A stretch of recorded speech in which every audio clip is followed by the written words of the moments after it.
older. Maybe 18 is probably too young. But yeah, we're seeing Jersey City and, of course, Hoboken and some of our other urban settings get a new life. Even Newark has sort of a new energy to it and new investment. It's a positive trend. It's really a generational thing. I mean, preceding generation didn't have to worry about price of gasoline, the effect of emissions, and everybody was crowded. There was a need to move away and to not be jammed in. Yeah, there were people who stayed because I don't need a car. That's the thinking that's going on too now. I don't need a car. I can just hop the train, hop the bus, hop whatever, and get where I'm going. So, and they're more connected. They can walk to where they want to get to. That's what Don Guardian's trying to do in Atlantic City. He's trying to create a city of neighborhoods where you can get everything you need within walking distance. You don't have to go anywhere else. Right. No, yeah, you're absolutely right. I think that is even some of the latest developments in Jersey City are using the micro, they call it sort of the micro apartment, micro units, right? A little smaller. The bed, actually, you pull it down, it folds back up during the day to make more living space. They have common areas that are on the roof that are grassy and intended to be places to recreate. I don't know. It's a fascinating trend that we're seeing. So I guess looping back to your original, I mean, we have plenty of challenges, not dismissing that, but I think people also need to be aware that we're way better off than we were back in 2007, 8, and 9. And we're moving all in the right direction. And hopefully we keep doing the right things and that economic growth will continue and speed up a little. One of the things that affects job creation is the amount that people are paid per hour. And there is that ongoing tug of war. The minimum wage went up, $1, I think, and now it's staying at $1 this cycle. But any higher, and all of a sudden you have small and medium business owners going, well, I can't do that. Then I'm going to have to cut some jobs. And pretty soon everybody's working part-time for minimum wage. So they don't get benefits either. So is there a happy medium in that? Is there a way to balance that? Well, it was a constitutional amendment that tied the minimum wage to the consumer price index. So, no. I mean, our hands are tied. The Constitution was amended to provide those increases as the CPI went up. And at the time, the debate was pretty heated, both sides.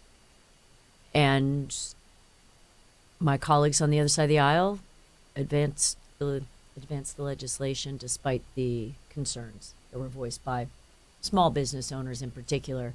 You know, I think larger corporations, not that they won't take it into consideration, but this is really about the mom and pops that are trying to make the ends meet. And it's not that they don't want to pay their employees more, but health benefits and the cost of salaries and so forth, it puts them in a difficult spot. It puts them in a heck of a bind. Yeah. And so, but they are the fulcrum on which a lot of the economy rests too. Oh yeah, I think if my memory is right, it's high 70%. I think it is a little bit more than 70% of all of our jobs are created by small businesses in the state of New Jersey, and I think that's repeated across the country. Yeah, it's a real concern. And right here in our backyard, up at Fort Monmouth, we have a massive opportunity for tremendous business growth. What are you hearing about? Anything good? Great news. So, Fort Monmouth, right now, today, as we all sit, has 65% of its land, which is 1,100 acres of land, either sold, leased, or out to bid right now. And the Department of Defense, of course, they are helping sort of oversee what goes on there because the Army vacated and they're have an oversight role. He said it is the most successful BRAC closing they've ever seen. So it's a little, for me, that's a little like backhanded compliment because, of course, we're still not over the fact that they closed Fort Monmouth, but I guess the positive is we have ComVault, we have AccuCare in the old Patterson Hospital. We have a new housing complex being built by Lennar. We have the marina that was leased out and a new restaurant put in there, and the golf course is out to bid. And sort of as we go through all of the activity, it's good news. Lots of new jobs and lots of positive for Monmouth and Ocean County. That's fantastic. And I noticed that. I mean, I've been through Wrightstown. I was through Bayonne, Plattsburgh, New York. Every one of these places went through such a severe depression. I did not see that happen anywhere in Middletown or anywhere around. Tinton Falls, all the Eatontown, everything was pretty much staying intact. People weren't leaving in droves. It was, and a lot of credit goes to the people on that Economic Redevelopment Authority. I agree. Good leadership, good board members, and lots of vision and lots of marketing themselves, because that's kind of what it takes. I mean, people, if they don't know about it, they can't come invest. We're going to have to step away, and when we come back, we're going to get into Superstorm Sandy and all of the work that you did to get everybody back on their feet. We'll be back with Senator Jennifer Beck in a minute. Stay with us and give us a call. Tune in to Luz Catigna, certified financial planner and host of The Financial Physician every Friday at 9 a.m. on News Talk Radio WOBM AM 1160 and 1310. During these stressful times, it's more important than ever to keep informed about the economy, financial markets, investments, and income taxes. He'll take your phone calls and answer questions on any money matter. You'll hear no-nonsense, straightforward financial advice and commentary. So make an appointment with your financial physician every Friday at 9 a.m. right here on News Talk Radio WOBM AM 1160 and 1310. Stay tuned for an amazing surprise sale from Pro Flowers. Are you predictable? When was the last time you surprised someone with something totally unexpected? At Pro Flowers, we think predictability is boring. Surprises are exciting. So we're making it easy for you to be unpredictable by offering our best-selling 100 blooms for just $19.99. Plus, we're giving away a free glass vase with every order. These 100 stunning blooms are bursting with color. Imagine the look on their face when 100 beautiful flowers arrive from you, out of the blue. Be unpredictable. Be spontaneous. Sometimes the best reason to send flowers is for no reason at all. But hurry, because this incredible deal ends this Friday. 100 colorful blooms with a free glass vase for just $19.99. The only way to get this amazing deal is to visit proflowers.com. Click on the blue radio microphone in the upper right corner and enter the secret code 8585. That's proflowers.com, secret code 8585. The giant technological step which the scientists of Bell Laboratory and the National Aeronautics and Space Administration have made possible. This is Paul Rotella of the New Jersey Broadcasters Association. And Ray Zardetto of the New Jersey Chamber of Commerce, here to celebrate Jersey Innovation Stories. In 1945, when spaceflight was more fiction than fact, famed sci-fi novelist Arthur C. Clarke wrote a truly visionary article describing how artificial satellites could provide television and microwave coverage to the whole planet. 2 years later, John Pierce of Bell Laboratories in Murray Hill wrote a paper showing how to make Clarke's vision a reality. The combined vision of Clarke and Pierce gave birth to Telstar, the world's first communications satellite. Telstar was launched by NASA in 1962. Today, hundreds of artificial satellites float above Earth, providing everything from television signals to color photos of the outermost reaches of the cosmos. New Jersey needs to remain an innovation leader. It's the best way to grow jobs and the economy. For more information on celebrating Jersey innovation, go to njchamber.com. This message sponsored by the New Jersey State Chamber of Commerce, the New Jersey Broadcasters Association, and this station. Is agonizing hip pain slowing you down and keeping you from the activities you enjoy? CV Orthopedics is pleased to offer a new treatment option that may be right for you, called Makoplasty, only available through their Barnegat office. Makoplasty Hip is an innovative new total hip replacement procedure using advanced robotic arm technology and is typically covered by Medicare. For more on Makoplasty Hip or to schedule an appointment to find out if Makoplasty is the right option for you, call the CV Orthopedics Barnegat office today at 609-488-3988 or visit cvuortho.com. Your voice can be heard on Capitol Hill. Call 732-505-1160 or tweet your question at WOBM. This is Ask the Senator. News Talk Radio WOBM AM 1160 and 1310. Welcome back. State Senator Jennifer Beck is our guest, friends, and you're invited to strike up a conversation with her here. In the meantime, we will be, we'll remind you that you can tweet your questions too, right on our Twitter page. One of the things that Senator Beck was extremely proactive about were the problems immediately after Sandy and then the ones that followed down the line. You just introduced a bill which deals directly with the RREM program and the susceptibility to fraud. It holds accountability in several areas. I'd like you to go over those points because I think everybody should hear this. Sure. So I have 17 towns in Monmouth County, and I share an office with Assemblyman O'Scanlan that has, I think he's got 11 towns in Monmouth. And between the two of us, we pretty much have the vast majority of towns that were impacted by Sandy. So we probably have dealt with close to 400 homeowners throughout the course of the last almost 3 years. And based on that and the complaints and the problems that we saw with REM, I put this bill together.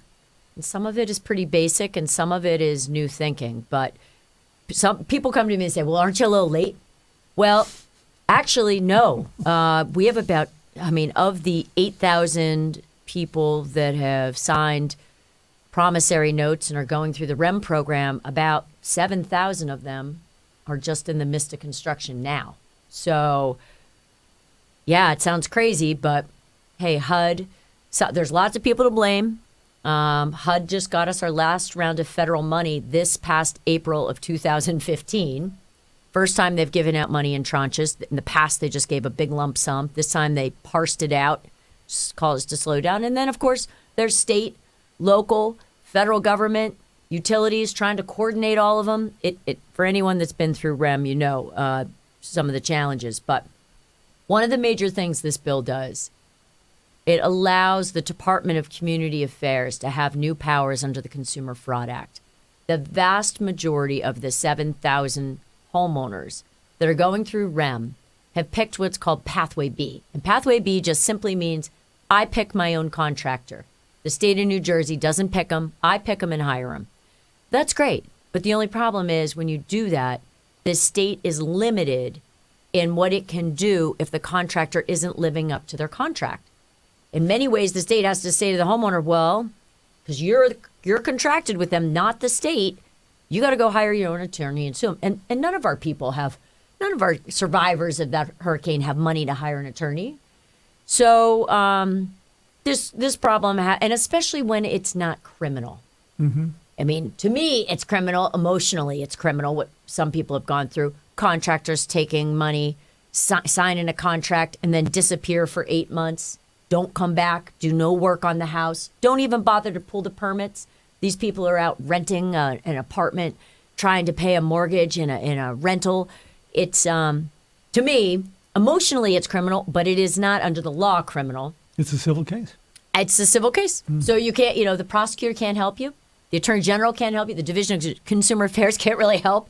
So we expanded just uniquely for the individuals in the REM and the LMI program, because this is a natural disaster recovery effort, that the Department of Community Affairs will be able to go after bad actors, bad contractors, if they're not meeting their timelines, if they're not building to code, if they in any way have put forward something that's fraudulent. They can be fined, they can be debarred, and they can be kicked out of the state of New Jersey and not allowed to do work here again. To me, we have to, because of, as I said, there's 8,000 roughly homeowners in the program. About 7,300 hired their own contractor. Only 700 went through the state program because, for many reasons, it was messy and slow, I would say. So that's one small piece of I worked on this with the long-term recovery people here in Ocean County, the Department of Community Affairs, with several hundred homeowners that came through my office with complaints, were really the ones that educated us on the failures of the REM program. And I'm only giving you a smidgen of the bill, but I know, I don't want to bore everyone to tears, but I'm happy to share. I'm sure there were people hanging on every word of Okay. this. And if you've got more, I'd like to get back to that. Sure. We're going to step out for a brief break here and catch up on what's going on in the world. And then we're going to come back and continue that discussion. And if you have questions about this bill, or maybe you've been through some fraud experiences, give us a call. You know, we just had another one today. A Barnegat contractor's been charged with theft. He took $92,000, according to the prosecutor, and never got any job done, right down the street here. And this is 4 days after two guys in Stafford, same thing. Yeah. So this has been going, now we're in the hundreds with these guys. A lot of them are in other parts of the country. But this bill allows the Department of Community Affairs to take a stronger hand in that. We're going to step out, and then we'll be back, and we'll look for your calls, too, so stay with us. This is Marianne Levy, News Talk Radio, WOBM AM 1160 and 1310. Broadcast from the Preferred Home Healthcare Studio. Since 1987, Preferred has offered the highest degree of care. Preferred Home Healthcare with feeling. The Jersey Shore's news leader. Listen online at WOBMAM.com and on the Radio Pup app for smartphones and tablets. News Talk Radio. 1160 and 1310 WOBM.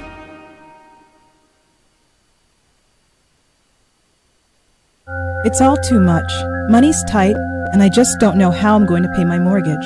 If you're having trouble paying your mortgage, you need to get the facts. A housing counselor in your area can help you understand your options. Certified by the federal government, counseling is completely free. Don't wait, get the facts. Find your counselor at njhousing.gov/foreclosure. That's njhousing.gov/foreclosure. This message sponsored by the New Jersey Housing Mortgage Finance Agency, the New Jersey Broadcasters Association, and this station. Stay tuned for an amazing surprise sale from Pro Flowers. Stay tuned for an amazing surprise sale from Pro Flowers.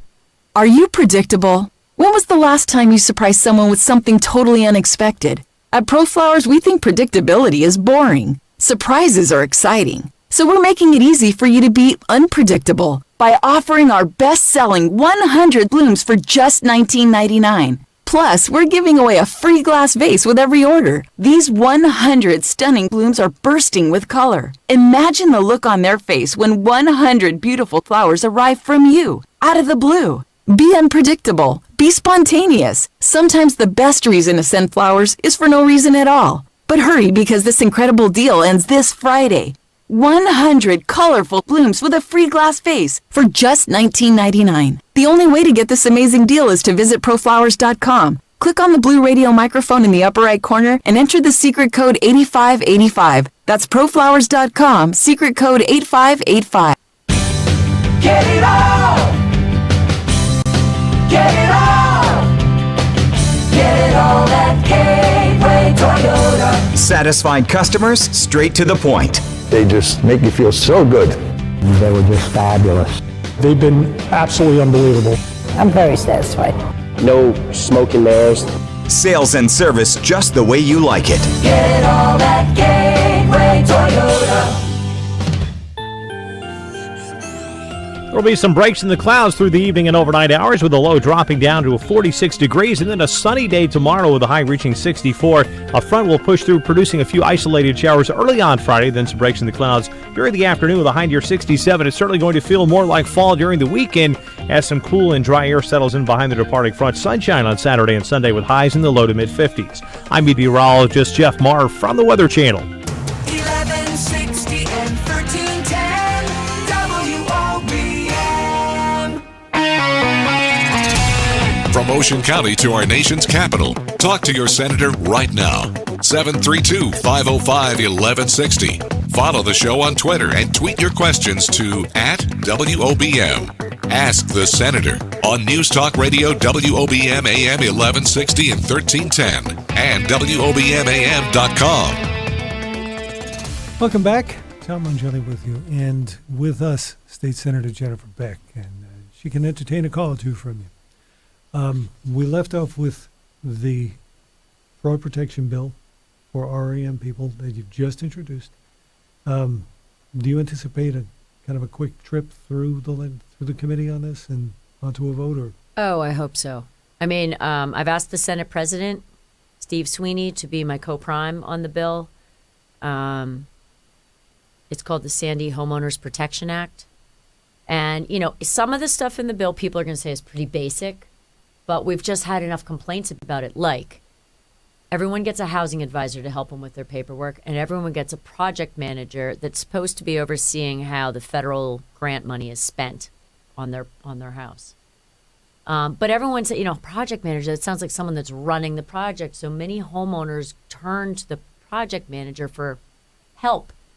And the project managers haven't said, well, that's not what I was hired for. I'm just supposed to make sure you're not spending the money the wrong way. Mm-hmm.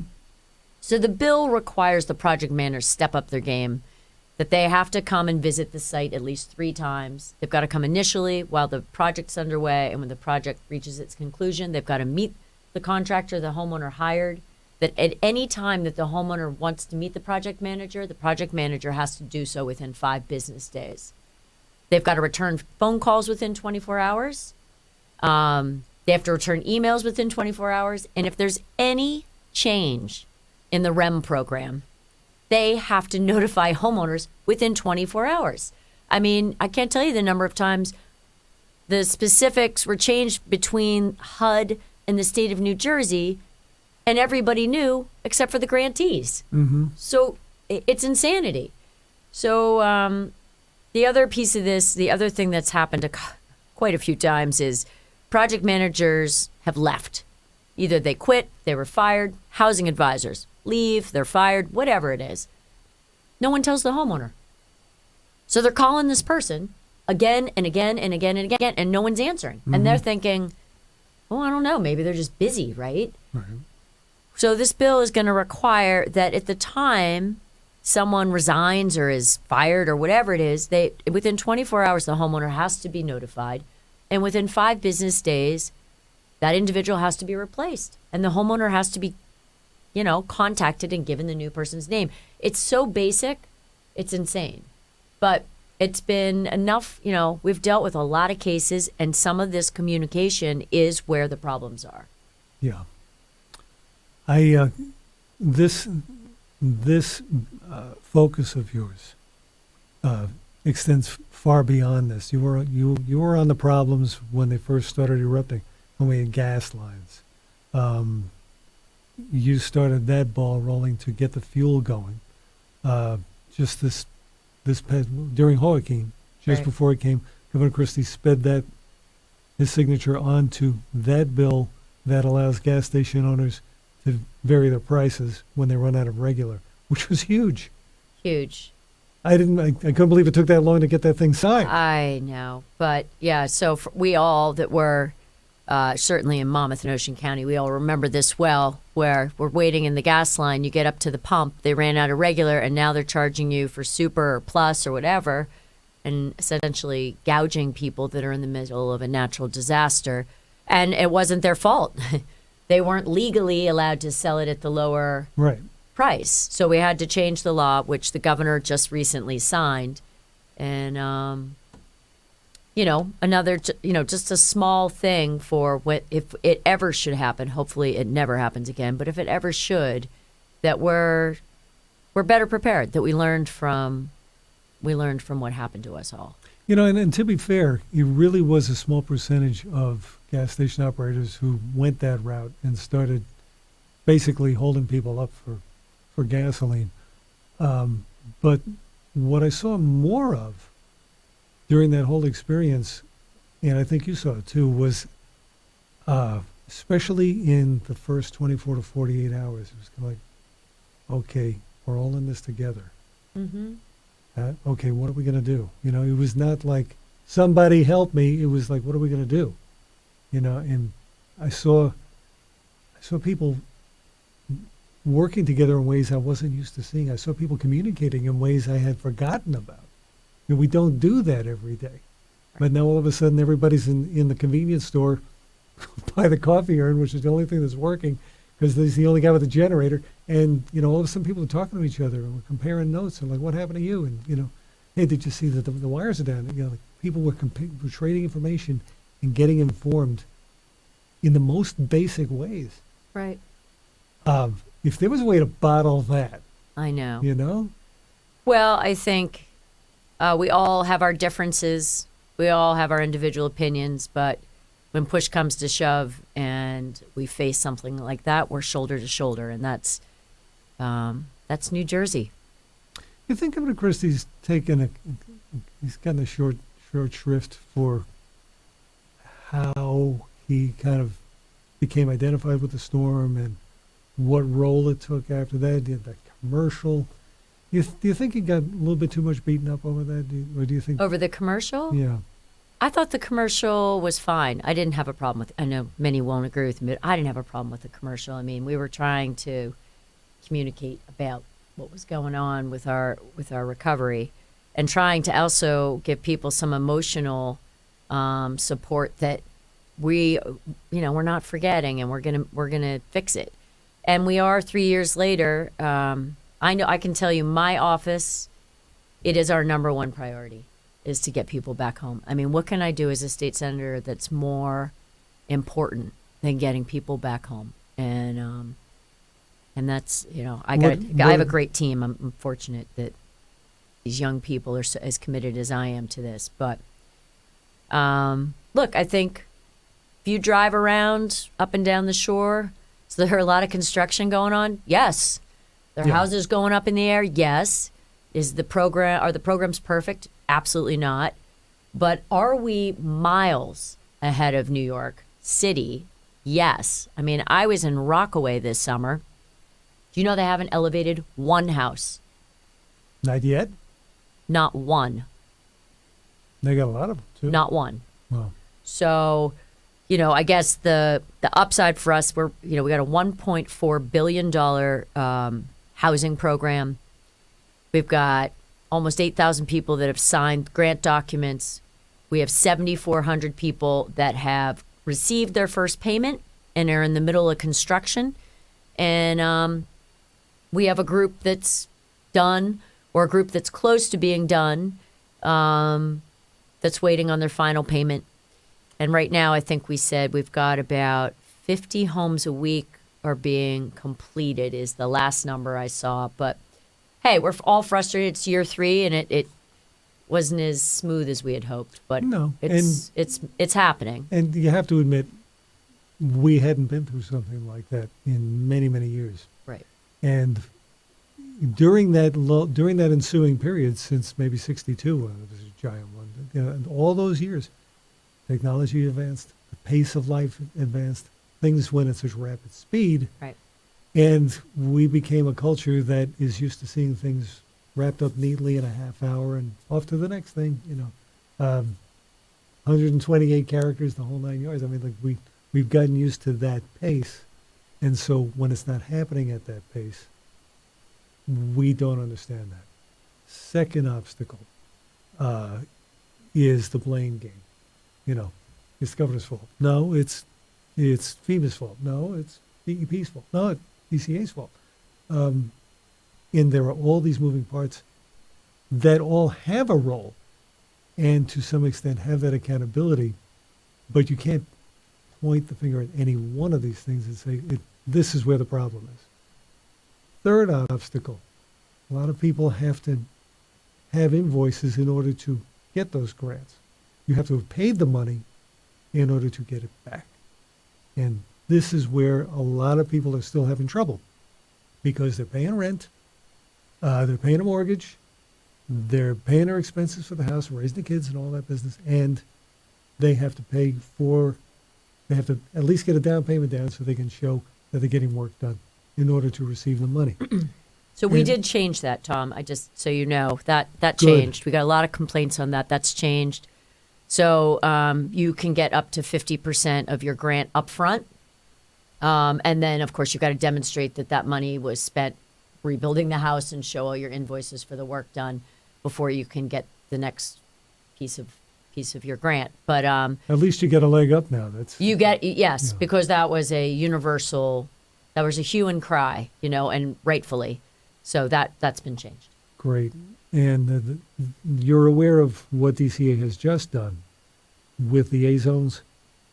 And they follow the International Building Code upgrades so that everybody in an A zone who hasn't started yet, now has to build to V-zone specifications, which is higher and probably costlier. There are stipulations in here that if you've already begun building, there are provisions for you. If you've got your plans together, but you haven't started building yet, there's another issue for you. There's a 6-month window to get yourself organized with that if you haven't started yet, to get your permits. Yeah, I'll look into that. Something doesn't sound right about that. FEMA has something called firm maps, which are flood insurance rate maps, which are different from the maps that establish your base flood elevation, right? So if you're in an A zone or an AE or a V or an X or whatever. So the problem we have right now is that we have preliminary firm maps.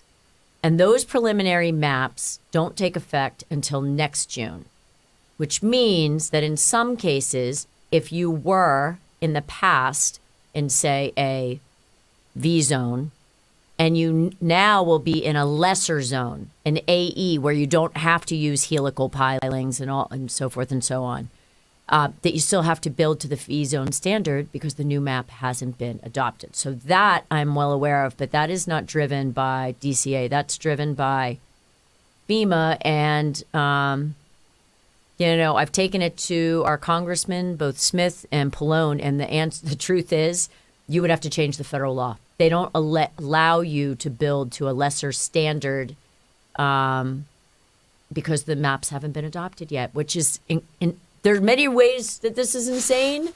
And one of them is that if you are a REM grantee, you're now going to have to do more expensive construction.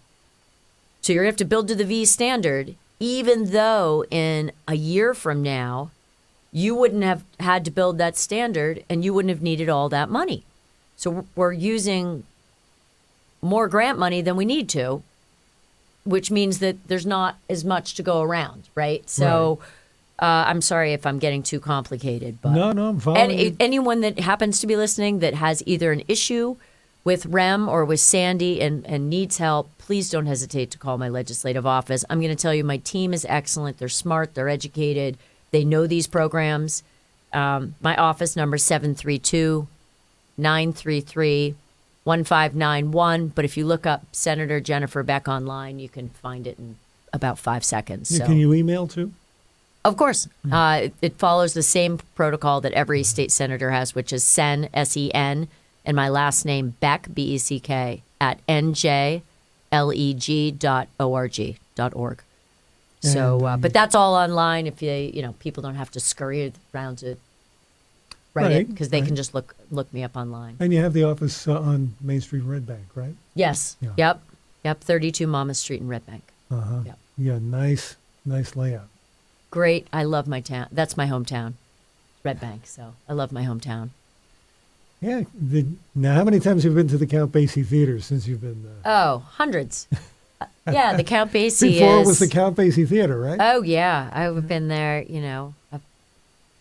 a lot. And if people haven't had a chance to go check it out, they should see. We've got a lot of great acts coming through Red Bank over the fall, winter season. So, yeah. In fact, there's a major announcement coming out of there, and I don't know what it is yet, but Steve Van Zandt and his wife are in charge of this thing. And this is coming up in a couple of weeks, so we're going to have to check that out. I hope it's something musical. Yeah. I'm sure it will be. Red Bank's a wonderful town. Yeah. And it's still easy to find parking. Oh, well, the parking issue. I'm a local, so I kind of know where all the nooks and crannies are. If you don't mind walking a little bit, parking isn't so bad. It's just everybody wants to be on Broad Street, right? So that makes it tougher. And you're sharing that office with Declan? Yeah. So as people probably know, every decade after the census, or maybe you don't know, the legislature, the state legislature, and the federal representatives get new districts based on the census numbers because we're supposed to have roughly the same number. We're all supposed to represent roughly the same number. For the state legislature, we're supposed to each have about 220,000 residents. And for congressmen, it's 600,000.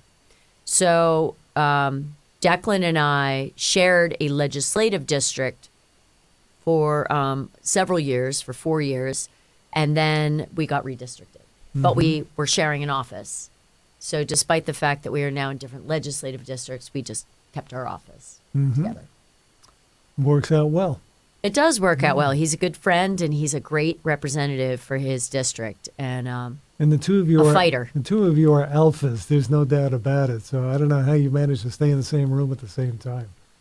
Oh, we're good friends. We have a lot of laughs. That's good. Along the way. We don't always agree, but we're gonna let you take your senator hat off for a little while when we come back, okay? And just be Jen Beck a little bit. All sure. Right? You're welcome to call. We'll be back in just a couple of minutes. Stick around, please. Call now, 732-505-1160. Ask the Senator continues next. News Talk Radio, WOBM AM 1160 and 1310. It's all too much. Money's tight, and I just don't know how I'm going to pay my mortgage. If you're having trouble paying your mortgage, you need to get the facts. A housing counselor in your area can help you understand your options. Certified by the federal government, counseling is completely free. Don't wait, get the facts. Find your counselor at njhousing.gov/foreclosure. That's njhousing.gov/foreclosure. This message sponsored by the New Jersey Housing Mortgage Finance Agency, the New Jersey Broadcasters Association, and this station. Get it all! Get it all! Get it all at Gateway Toyota. Satisfied customers, straight to the point. They just make you feel so good. They were just fabulous. They've been absolutely unbelievable. I'm very satisfied. No smoke and mirrors. Sales and service just the way you like it. Get it all at Gateway Toyota. Is there someone you know in need of home health care? Make sure the agency you select is licensed, bonded, and insured. Preferred Home Health Care only uses certified home health aides and licensed nurses, providing hourly and 24-hour live-in services, pediatric to adult care. Call 1-800-603-CARE or visit preferredcares.com. Preferred Home Health Care and Nursing Services. Home health care with feeling. I Preferred Home Health Care. You're in preferred company.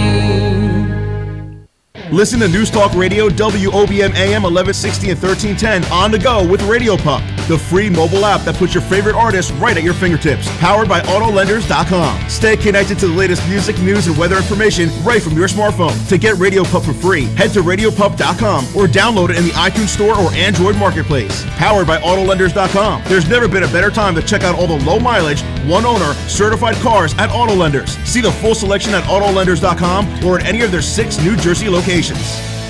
Did you know that the average cost for a family of 4 to attend a professional baseball game is over $200? At the same time, over 40% of all sports, concert, and theater tickets go unsold. So how come we're all paying so much when so many seats go empty? I'm Adam Canner, founder of ScoreBig.com. We found a way to work directly with teams and venues to get their unsold seats and pass the huge savings on to you. On ScoreBig.com, we guarantee you'll save on great sports, concert, and theater tickets. And we're not talking about last-minute nosebleed seats to events you don't want to see, but millions of great seats for the best events, days, weeks, even months in advance. On ScoreBig.com, when you successfully name a ticket price, on average, you'll save over 33% below box office price each time you buy, with no added fees or shipping charges ever. There are lots of places to buy tickets, but if you really want to save, then check out ScoreBig.com. And now save even more at ScoreBig.com. Click on the radio mic and enter code 1010, and we'll take an additional $20 off your ticket purchase. That's ScoreBig.com, promo code 1010. Keep the questions coming. Call now, 732-505-1160. Follow the show on Twitter and tweet your questions at WOBM. Ask the Senator continues now on News Talk Radio, WOBM AM 1160 and 1310 and WOBMAM.com. Welcome back, everybody. Have a few more minutes with State Senator Jennifer Beck. We've been grilling her pretty good on the Superstorm Sandy and all of the bills that she got through there, and a couple of the things that have been affecting the state. One thing I want to get to before the time runs out, though, is our roads and bridges and the Transportation Trust Fund. We can't go a day without hearing about how it's running out of money. And when Senator Thompson was in here a month ago, he really didn't deny that we're circling around that gas tax hike. I mean, like he didn't say yes and he didn't say no, which tells me, okay, looks like it's coming. So my question is there any other way? Well, I've been pretty vocal in my opposition to a new gas tax, to increasing it. We are looking at everything. We are spreadsheeting all kinds of options. We have the smartest people in the room that understand the intricacies of our transportation issue and understand the intricacies of our funding obligations, because we can't really look at just the Transportation Trust Fund and renewing it without also looking at our obligation to fund public pensions, with our obligation to fund our K through 12 schools, without, looking at our higher education community. And so I'm going to say that there's a lot of very smart people that are examining every option. What I can tell people for certainty is it will be renewed. There is no there's no chance that we have no transportation trust fund and we just say, oh, heck with it. Just let the roads, that's not happening. There will be an answer. There will be a solution. And it will be voted on, and we'll have a new 5-year plan. But what form it takes, I think, is still being examined by lots of very bright people that understand the state's fiscal issues and how we can best work this out, because it's a $1.6 billion program annually each year. So, and the pension fund, that's huge. Yes. This affects so many people, not just now, but for decades to come. There are people who haven't retired yet who are depending on that. What happens now is going to affect them later. So this has to be something that's... Yeah, I mean, the state of New Jersey has a moral obligation to public employees to figure it out. I mean, we committed to people that spent 20, 30 years of their lives in a job with the promise of a certain retirement, despite the fact that I think we see a lot of press stories about some of the payouts, some of the bad people who've manipulated the system to really enrich themselves in a way that's crazy. The vast majority of public employees don't get that kind of a pension. That said, we don't have the money right now. I mean, it's a maybe close to $80 billion issue if you take a pension and the healthcare liability. For sure, we're going to have to deal with the generosity of our health benefits. I mean, the federal government will penalize the state of New Jersey somewhere around $780 million because we offer such a generous health plan to our public employees. Yeah. We will have to pay a penalty. So that's a driver. I mean, we're gonna have to fix that for sure. And I think some of that savings, when we do fix it, will be driven back into funding the pension. All that considered, what the heck do you do to relax? Oh, wow, that was a left field. I wasn't expecting that. I have been running I know for you're exercise an avid runner. Since I was 9 or 10, for a long time. And my husband always laughs at me because I always say, yeah, sometimes running for me is just like walking. I'm just, it's just, I'm used to it, and I've been doing it for so long. And for me, that clears my mind and puts my body at ease and gets some endorphins pumping into that brain. Yeah, and it alleviates a lot of stress, and it is really what I do to relax, for sure. Mm-hmm. Yeah, it's a passion. Now we're almost done, but I just want to ask you, we're gonna lose the governor eventually, whether he becomes president or just has to get out. Who's on the horizon? You thinking about it? Oh, I am not thinking about it. That's too bad. Certainly our lieutenant governor, Kim Guadagno, is interested, and she's proven to be an excellent number 2 for Governor Christie. She's a former Monmouth County sheriff, former prosecutor, smart, capable, and she knows state government well after being there for the last 6 years. So I know she's interested. You could be the interested. lieutenant governor. I am really happy in the state senate. I'll be staying. I intend to, if the voters are so kind to reelect me in 2017, I hope to stay where I'm at. Thanks for coming in tonight. Certainly. Thanks for having me, Tom. Town Square Tonight and Ask the Senator are presentations of the Shore News Division of Town Square Media, New Jersey. Our producer is Zach Collins. Our video coordinators are Tom Tremblay and Bradley James. And our digital coordinator is Bradley James, along with Dan Alexander. Programming consultant Steve Arlina, and the Vice President of Town Square Media, New Jersey News Operations is Eric Scott. Thank you for joining us. We'll see you next week.